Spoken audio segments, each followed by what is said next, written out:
And so how did I become a real estate investor? Because my husband is such a just creative thinker. You know what? I'm going to go crazy if I'm sitting here waiting for immigration documents. I'm going to just build a house. And so he figured out a way to get a house started, even though he owed money. Source one, find one. We usually have a spare kicking around. Make it like act as if you know what I would do. Why do you got to wait for a phone call from me? You don't. Go do it. I go, well, what would you do? Well, I do this. I go, then why are we having this conversation? Let's go. I do not chase people for money. That's rule number 2. I do not chase people for money.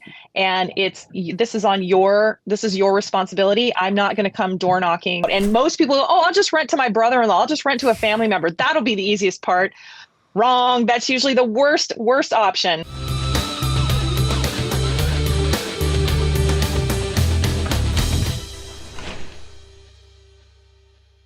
All right, everybody, welcome back to another episode of the Evernest Real Estate Investor Podcast. I am one of your hosts, Spencer Sutton, and it's good to be here with you again today. I don't have Adam with me on this podcast. I know he wishes he could be here, but I'm flying solo today, but it's okay because I've got an incredible guest. I have Dr. Jennifer Salisbury with me. Jen, welcome to the show. Oh, thanks for having me, Spencer. This is fun. Well, this is great. You know, I was sitting here reading your bio, and I just got super intimidated.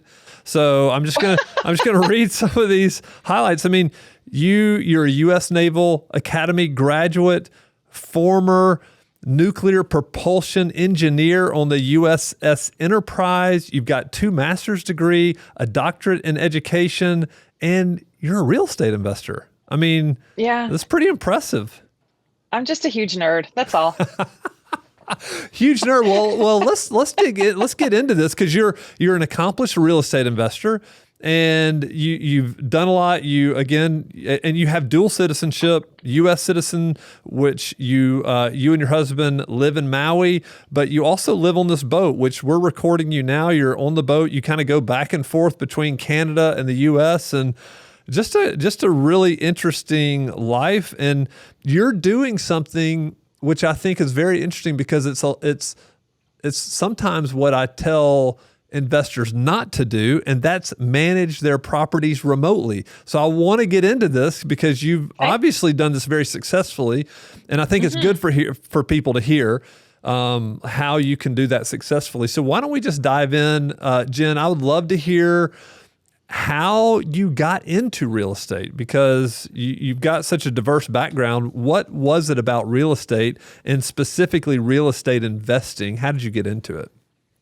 Background in military, as you explained, but I met this crazy Canadian on Maui through a family friend and was really intrigued that he was a carpenter from Canada and he was looking to build some condos on Maui. And then I realized that he didn't fit any mold at all. Most carpenters either are rough framing carpenters, and so they can frame things up and they get it all ready to go, put the roof on, things like that. But typically a framing carpenter doesn't always do finishing. Finishing is very fine detail work. And then I realized that Michael actually can do both. He can do all of the above. And so he can take a piece of land and do everything, forms, concrete, frame it, roof, and then he can shift gears and go into things like door trim, base trim, flooring, crown molding, cabinets, granite, and literally hand you the keys, turnkey. And I went, this guy is different, and ended up marrying him and realized that he was really just someone who constantly thinks out of the box. And here we are almost 20 years later, and I'm still entertained by him thinking out of the box. And so how did I become a real estate investor? Because my husband is such a just creative thinker. He's not detail oriented. My analytical skill set, I'm always trust but verify, right deep in the weeds. What are the source documents? Show me, prove to me what you're saying is right. And he's going, well, what about this? And have we thought about this? And what about if we finance this way? Or what if we did a reverse 1031 exchange and all these weird things? I'm like, what? So you're saying like essentially he's more visionary, and you're very and with your engineering background, right? You're very much hey, I've got all the details handled. Pragmatic. I'm the Pragmatic, yeah. practical one. So he's the one that looks at all different possible staircases. I'm the one that's looking at the next step. That's how it works. And I go, okay, whatever staircase we're going to pick, what's the next step? What's the next 5 steps? And he's looking at the top. Right. The problem is that sometimes he throws so many options out there. I go, okay, just pick 3, just 3, not 20, 3. Well, so he's a builder, right? And when you mentioned turnkey, that's an incredible skill set. I mean, to be able to do it all. So, and he was interested in building condos in Maui. Is that kind of where y'all started? Like, hey, let's build. Were y'all married when this was going on? Hey, we're going to start building condos. I met him 11 years after he had bought the property, and I talk about this on my podcast as well. But he had bought the property in South Maui in 1995 and wanted to put some condos there. Actually, I think he started with houses. He says, I'm just going to build a few houses. I'm going to keep one for myself, so I have a place to go in the winter when it's nasty and cold up in Canada. I can just escape to Maui and have a nice warm place to go, which is what everyone wants to do when it's icy and snotty and cold in Canada. And it ended up morphing into a way bigger process for permitting, and it's near the ocean, and so you've got coastal zone management, so you've got federal programs, state programs, county zoning, all of these requirements, which is one of the reasons why, for example, the Lahaina recovery from the wildfires 2 years ago is so difficult, and people are now seeing how the bureaucracy and the red tape of trying to rebuild these houses, and these poor people that lost their homes, they're not developers. They're not real estate investors. And so It's been really difficult. But did we start there? No. But did we build those condos? Yes. But it took a huge amount of effort for me and Mike both full-time, 6 days a week on property for 3 years. So this is really interesting. So now tell me about, I mean, of course, the condos, wanted to build them. What about, like, what generally attracted you to real estate? To want to not only become an investor, but you've really, Jen, kind of turned this into an entire, like, you're a huge real estate educator, and you believe in, like, community. You love the community of real estate investors. So talk about your journey through like, what was next besides the condos? What else were you investing in, and how did you get this desire to really be an educator? When Mike and I got married in 2006, he was still fighting with permitting and trying to get the condos built in South Kihei. The problem then was if you remember, in 2006 going into 2007, 2008, the housing crisis in the US was happening. Oh, yeah. And so the financing to actually start those condos was retracted. They took it away. They just said, you know what, we can see there's going to be a problem on the horizon. And so all of the funding dried up. And so the property was put up for sale. This is the condo property that we were going to do in Maui. And so we ended up going back to Canada for a visit with family. And of course, even though we had been told not to do this, cross the line. One of the biggest myths in immigration is when you marry somebody from a different country, then the person automatically becomes a citizen. Wrong. And so we went into Canada, and Mike was not allowed to come back into the US. And so we were in Canada for almost 10 years, which I actually then became a Canadian citizen up there, did my doctorate up there. And so anyway, it was really interesting how that all worked, but realized very quickly when he was building a house, this is what he needed. What he knew. And so he says, you know what, I'm going to go crazy if I'm sitting here waiting for immigration documents. I'm going to just build a house. And so he figured out a way to get a house started, even though he owed money. He owed money to other people. He went to his suppliers and he said, this is what's going on. I need 90 days. Once I get it to lock up, I will go to the credit union and I'll get a mortgage and I will pay you out. And then I'll finish the build and sell the house. And so he did that multiple times. And the suppliers, because he has a history of this, the suppliers said, okay. And they gave him 90 days. And that's exactly what he did. But what blew my mind, and the part that sort of pivoted in my mind as a real estate investor, was the second time we did it. We still had the first house, and he went back to the suppliers and he's like, okay, I'm going to do it again. And they were like, okay. And he did it again. But then this time he got it to lock up. We were living in the first house. He got it to lock up the second time, and the credit union gave us a second mortgage. Wow. And I went, what? Isn't that like illegal? Isn't that like against the rules? And I remember thinking, we own two houses and two mortgages. And it was just this mind bend where I went, this is not supposed to be, this is not the white picket fence, nuclear family. This isn't how it's supposed to go. And that's when I went, okay, how is this actually going to work? And so then we did a third one. But what he had done is he split it. The top floor and the bottom floor were two different units. There were two different electric meters. And then there was like a tenant involved. And it was like, okay, so now we had three places, but then we had rental. We were trying to sell. There was a couple different things in motion. And what it did was it forced me in my analytical mindset to get into budgets, which again, when you have one house, it's almost like you don't need a budget. You have a checking account. Your checking account kind of is your budget. Like it's not really a big deal. But when you start to scale, you now have to track, you now have to have an idea of how this is all going to work. And how is the mortgage payments going to work? And what about insurance? All these different things. And then what about your rents and your leases? And, what about the rules of your tenancy laws? And there were some really big lessons learned on my part doing that. And, as a result, I grew up as a landlord in British Columbia, where there's lots of pre-made forms. There's lots of very structured information about tenancy laws. And most places, because I've done lots of studying about this, most places have a phone number where if you have your landlord and you've got a question, you just pick up the phone and call and go, I'm stuck on this. How does this work? Can I deny someone because they're a convicted felon? What happens? Do I have to disclose that somebody died in the unit? I mean, it can get really difficult. And I went, why am I the only one that's learning my lessons?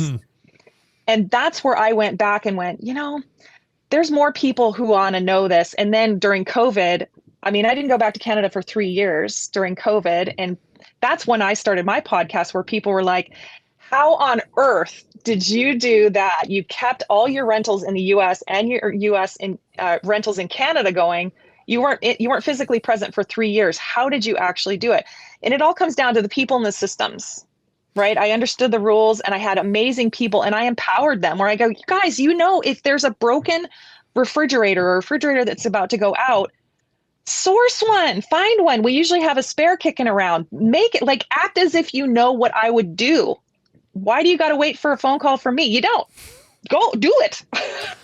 Well, let's talk about that because I think that's great. Yeah. Those are great points. People and processes, and so talk about the people piece. So you were in the U.S. during COVID, and you had built a team. So is this a team that you hey, you were paying these people? They were so they were on your team, investment team, and you were just really empowering them to make the decisions. As it's essentially, we have a core value here at Evernest. It's like own the outcome, and it's essentially you own your job 100%. Like you need to be the owner as if you were an entrepreneur. What would you think of? Like, how would you, is that kind of the way you started building and empowering your people to do this?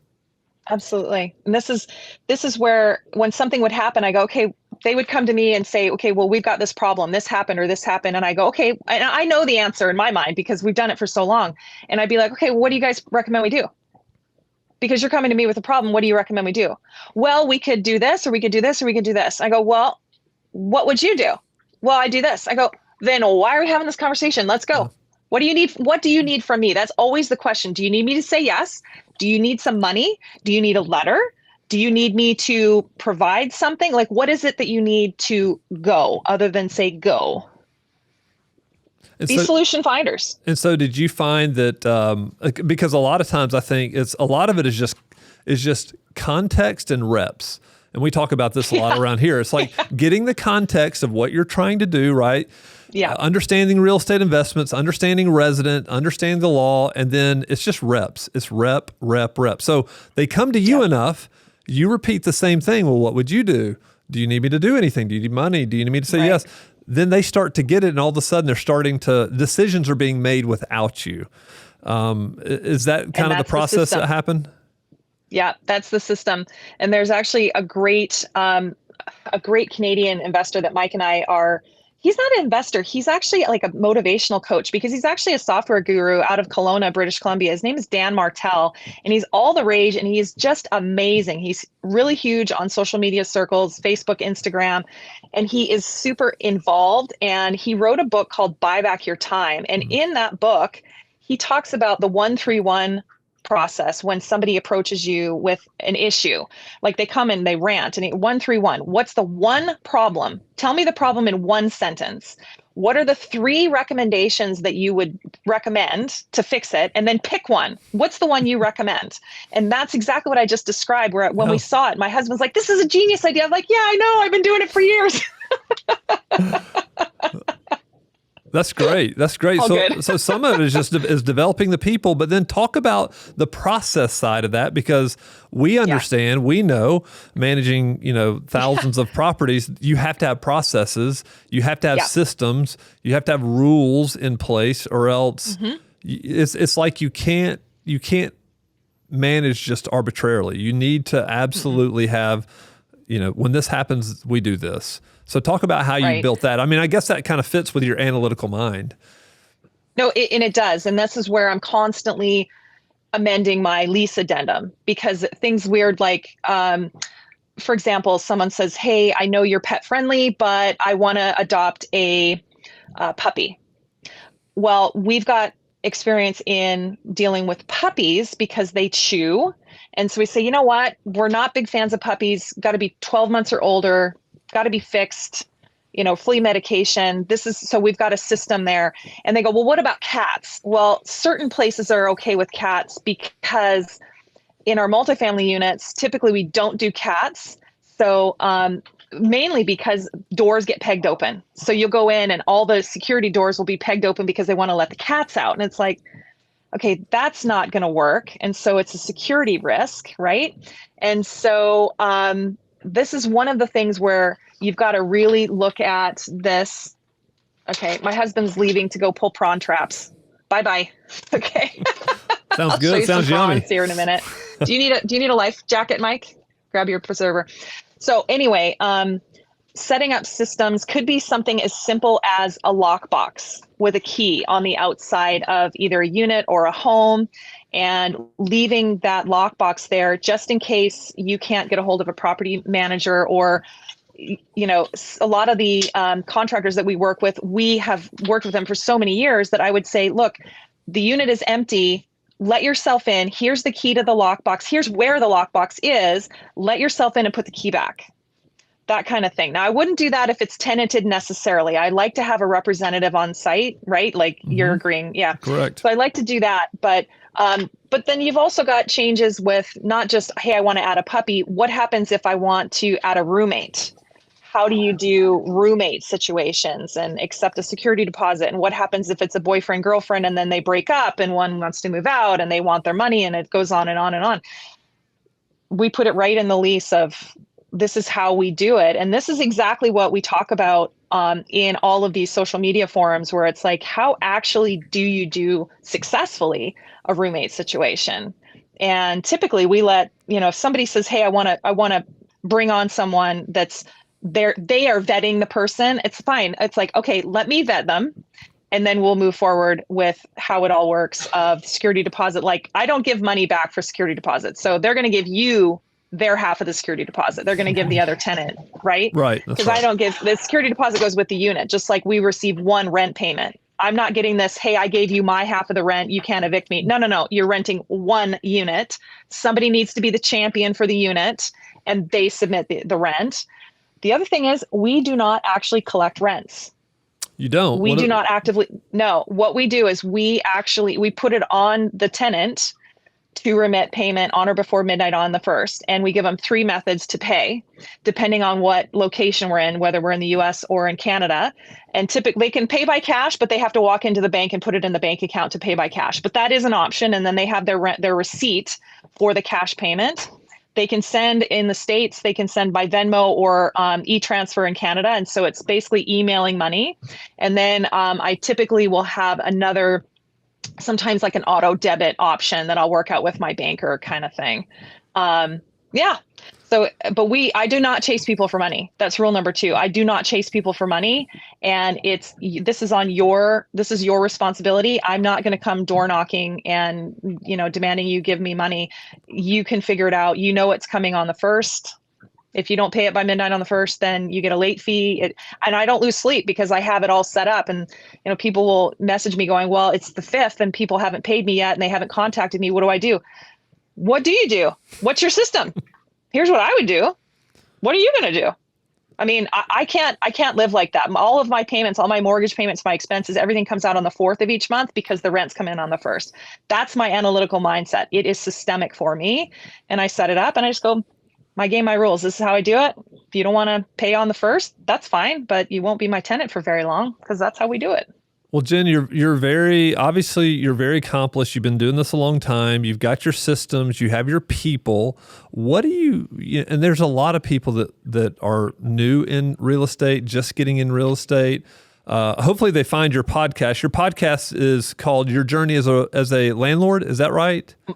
My Life as a Landlord. My Life as a Landlord. So check out Jen's podcast. But I want to ask you. What do you see? What are the biggest mistakes you see investors make? Because I know they're coming to you and asking you a lot of questions, or maybe they're already coming to you and they have a ton of pain. I don't know. What are the big mistakes you see? I get all the above. Right, everything. I get all the above. So if somebody's already in it and they're just trying to figure it out, and so typically what they'll do is they'll figure it out and they'll put a warm body in their rental unit, and the number one question I get then is, number 1 and number 2 is, how do I get this person out? Because they're trashing my unit. And then the second question is, how do I get my money? Either from back rent or damages or both. And so, but from a newbie, if they haven't started yet, typically look at them and go, how much have you educated yourself? How much capital do you have to invest? Because if they're coming in with a big fat goose egg and they have no capital at all, and they're just going to learn, you're going to have to pay for that education in some way, whether it's with money, time, lessons learned, lost houses, bad credit. Like, there is going to be a lesson. The grief to dollars ratio is going to make itself right. It's going to happen. So if they just want to jump in and go, hey, I see everybody's making money in real estate, it must be easy, cheap, fast. No, not at all. They need to talk to us, right? No, exactly. They need to keep listening. It's not easy, cheap, or fast. It's easier when you've learned the lessons that we've learned. But even with all my systems, I've still had 2 drug lords come in, right? And so I've had to evict them. We've had to call CPS on people because they're not behaving as dutiful parents, right? We've had to do wellness checks on people because they were not being healthy people and not answering their door. And so we've had to call the fire department. I mean, this is real life. We've had tenants die in units. Mm-hmm. This is where we have to go. This is exactly the awkward conversation that we have on the podcast going, how do you actually get through this? So to the newbies, you've got to know this is a whole different world, that you're going to get a new education. You have to figure it out. Do you want to pay for it in time? Time, blood, sweat, tears, lost sleep. Pick one. Money. You're going to pay for it because you've got to learn these lessons, and there's no easy way out. And most people go, oh, I'll just rent to my brother-in-law. I'll just rent to a family member. That'll be the easiest part. Wrong. That's usually the worst option, because then they expect this preferential treatment crap. When I get approached by a friend or a family member to be a tenant, I will always tell them, you are entering my business. Beware. You will be just another tenant to me that I love working with, but do not expect preferential treatment. Do not expect anything. It's all going to be in the lease because you are now a part of my business. So beware. And then there's a lot of them who will say, you know what, maybe this isn't a good idea. I go, you know what? It's probably not a good idea. And you want to have that conversation up front, because it makes it a very awkward conversation when all of a sudden your relative or your best friend is not paying rent. And you've got to have a really difficult conversation on the back end. That's correct. Yeah, that's absolutely correct. You made a really good point here. You said that You're entering my business. I have found that a lot of new people in real estate investing don't take this into consideration. They don't think of it as a business. Instead, they think of it as, hey, how can I get some passive income? Where can I get some mailbox money? And a lot of times, to your point, they're coming in undercapitalized. They're coming in not thinking about repairs and maintenance, not thinking about vacancy, not thinking about turns or CapEx expenditures. How do you educate people when you get people who are like, hey, I really want to get started? I mean, how are you helping them think through all of these things? Is it mainly through your podcast? It's mainly through podcasts, but it's also through social media. I'm on a handful of landlord groups on Facebook where I jump in. And I also have My Life as a Landlord group. It's not as active because, let's face it, I mean, I'm a real estate investor in 3 time zones and 2 countries and doing podcasts and other such. So I'm a content creator, I'm a community supporter, but I have to also guide these newbies. It's at what point are they coming into this? A lot of these newbie real estate investors, and I mean newbie into the industry. I'm not talking biological age, because I actually have had newbie landlords come in and they're 60, 70 years old, scared to death because they've either inherited a portfolio, or maybe the neighbor walked over and said, hey, we're moving. Do you want to buy my house? And it's got a tenant in it, something like that. And so they're just trying to figure out what to do next. And so I just look at them and go, it's not just the mortgage payment. It's a lot more than that. And you've got to look at a annual maintenance program. You've got to look at the long-term maintenance program. How old is that roof? What about when was the last time your foundation was checked? Do you have proper drainage around your property? Do you have a sump pump? Is there even drainage? One of my properties doesn't even have drainage. We have a sump pump to pump the water out, and the basement will flood every once in a while. It will happen. And so this is where I look at and go, what exactly are you trying to achieve? If you're trying to keep this property or these properties for long term, then you need to think long term and go, if I'm going to keep this property for 20 years, then in 5 years, it's going to need a new deck. In 10 years, it's going to need a new roof. We bought a multifamily building that the fire panel had limited days when we bought it, and it ended up, we had it tested every year. We had everything. We knew it was coming. We knew this replacement was coming. This year, we finally had to replace it. And I had over budgeted, thinking, okay, at the time, they said to replace it, it's going to be $30,000. And I said, okay, I can budget for that. Let's put that into capital reserves. Let's go. We have 10 years to get to $30,000. We had the money in reserves. Come to find out, this year, when we actually replaced the panel, there were newer, faster, cheaper, better panels, and it was only $12,000. And it's like, okay, so now I have another little buffer for the next time that we have to do something, because, these properties are going to age, and the tenants don't look at it the same way you do, especially when it comes to things like sinks leaking. Right. You want to see us come running, tell us you have a water leak. Right, exactly. Because that will be the worst. A slow water leak in a multifamily building, that is like a headache for us. We want to get that under control, and we'll sleuth it out. And we had a mystery leak. There was like a bathtub drain on one apartment that was leaking over here. The pipe run was going here. And it was just, I was like, you guys, figure it out. We have to figure this out. It can't just be this random time.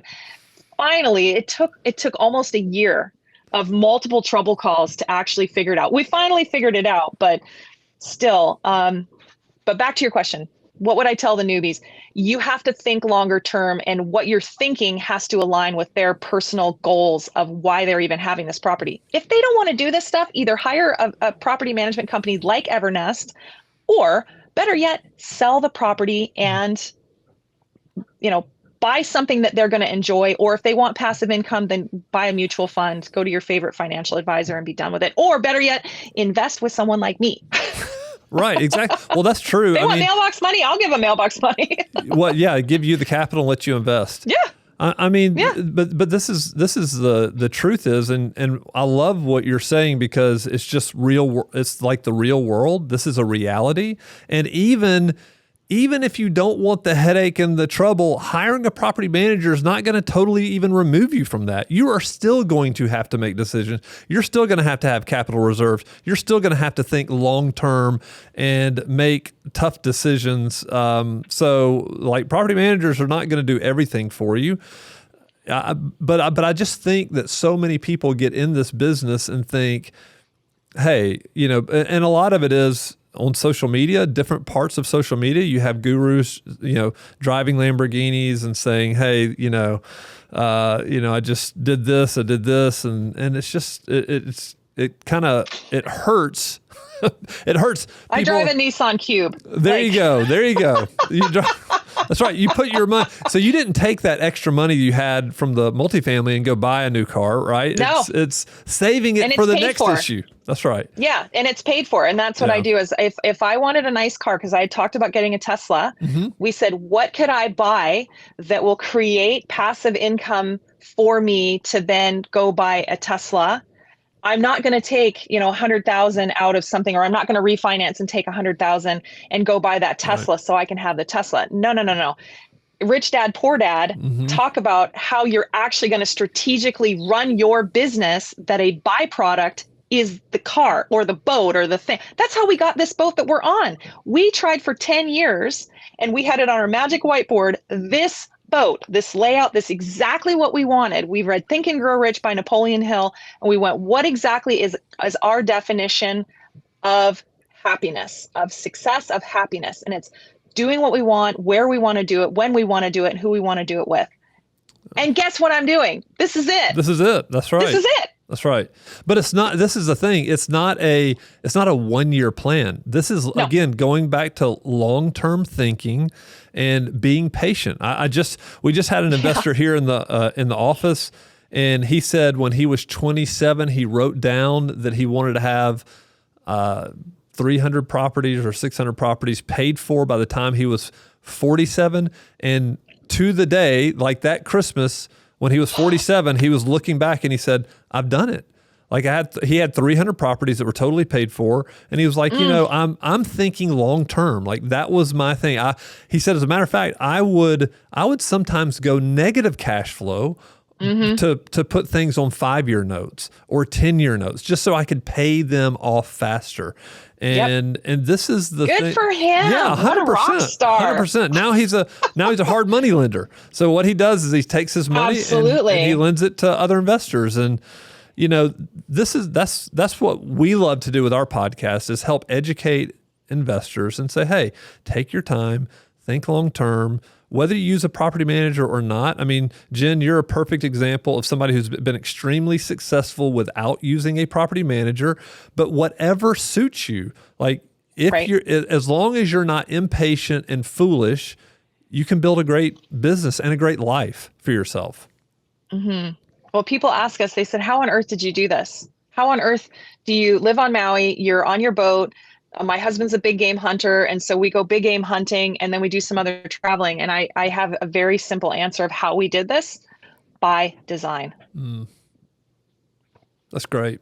By design. We had to understand this is exactly what we wanted. And there's a lot of times, even on this boat, where our friends are out here and they're all sitting and swimming and enjoying, and they're on their floaties, and I'm in here doing underwriting templates. And they're like, when can you come out and play? And I'm thinking, as soon as I'm done.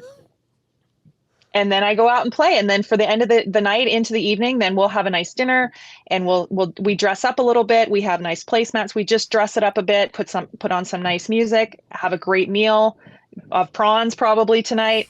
And then we will enjoy. But even our friends, we're rafted to them right here on the other side of this wall. There's another boat, and they're like, just let us know when you're done working for today. And I think we're going to play some Scrabble this afternoon, or maybe we'll go to the beach and there's a store up on the beach. They know that this is how we do it. But as a result, they have to go home tomorrow. I don't. I can sit here another 2 weeks if I wanted. So by design. But you've mentioned a couple of books that have been, inspirational to you. Think and Grow Rich by Napoleon Hill. Rich Dad, Poor Dad. Any other books that you would recommend for people who are Yeah. looking to have this life by design? Yeah. Dan Martell, Buy Back Your Time. He talks about how to, the real currency is time. You can always get more money, but you cannot get more time.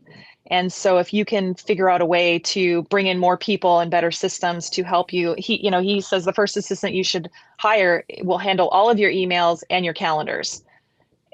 Do all your calendars and get completely off your emails. And I'm too much of a control freak. I'm too analytical to do some of that, but I've got plenty of other assistants, and I'm going to actually hire 2 more assistants within the next year. We're building an RV park here in Canada, which is exactly what I wanted to do on Maui. Maui's a little bit more bureaucratic, as I mentioned, but here there's a couple spots where we could put in some affordable housing. And so it's going to be a 48 pad RV park for long-term housing. And we're going to rent either the pads or the houses on the pad. So there's kind of a mixed plan going on with a manager. I'll have a self-managing manager who will work for me. And I'm going to have to hire a Canadian bookkeeper this year as well, because our unit count's going to go up higher. I'm the accountant on both sides at the moment. I'm the bookkeeper on both sides. Oh, I have a US bookkeeper who's a rock star too. That's how I keep going in Maui.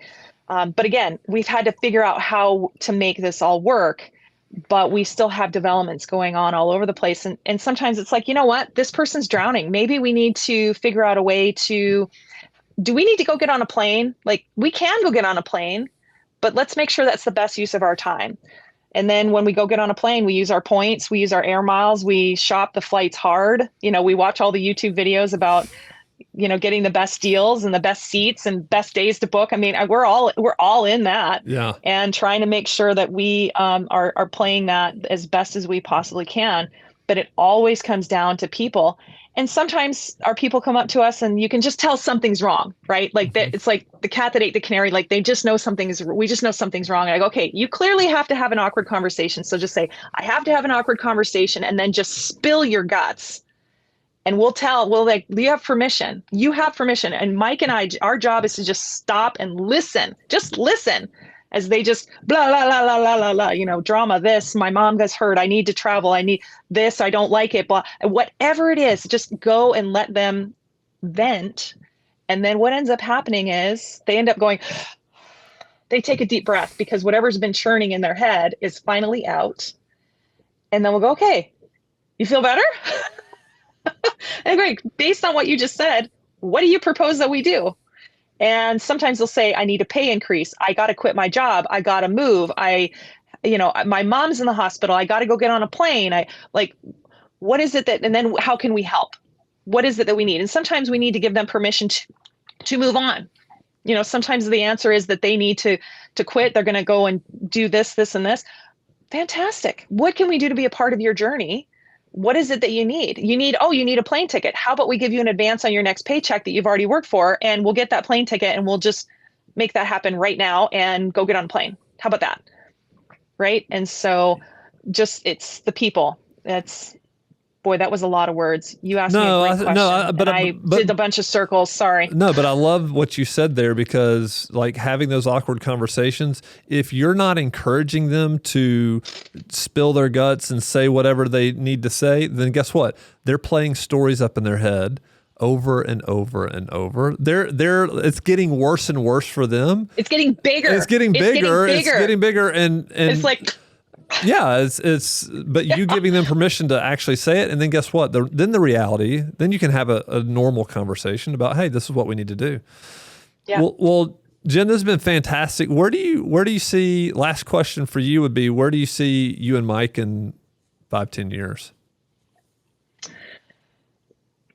5 or 10 years, we expect to be operating like this on the boat for at least 5 years. And Mike's got some health issues. We hope it's longer, but we're also trying to be very realistic about it.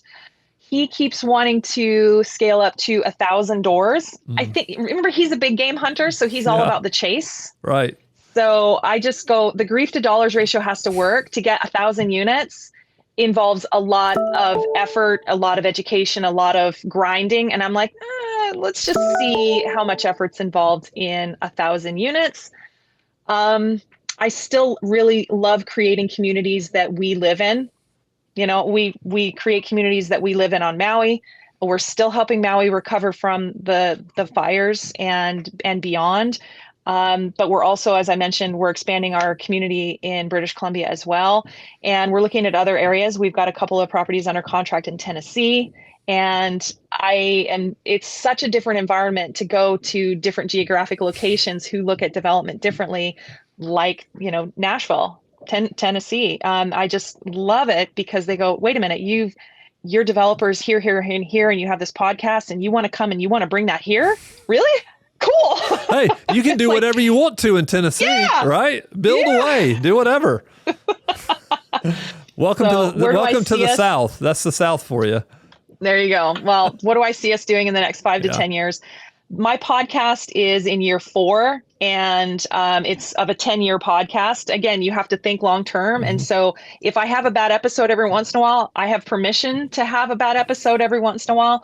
So I want to do more speaking. We want to do more educating. Mike is winding down from swinging a hammer, but he's doing more mentoring. And so I think the education part is going to do more, but we're also always learning about more innovative ways that we can be real estate investors and provide great housing to amazing tenants for however long we get to support their journey. That's fantastic. That's where we'll be in 5 to 10 years. That's great. That's fantastic. So where can people connect with you?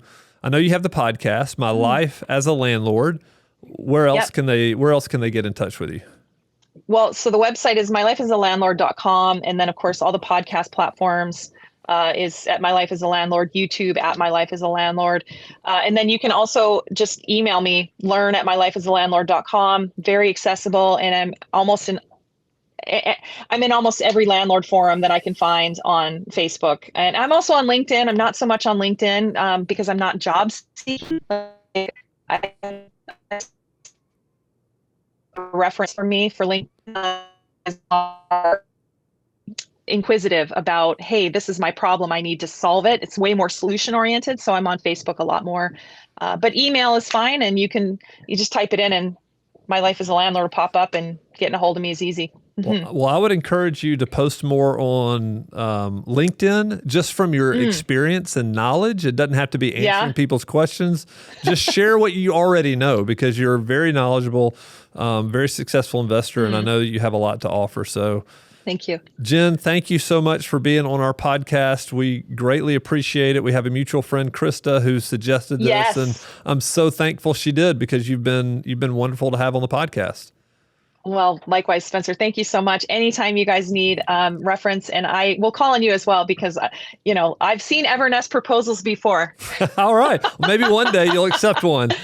Well, I haven't closed yet on some of these properties, but the conversations are going. Well, good. Well, we look forward to maybe doing business together in the future. That'd be wonderful. For sure. For sure. All right, awesome. Everybody. That is it for this episode of the Evernest Real Estate Investor. We will be back next week with a new episode. See y'all then.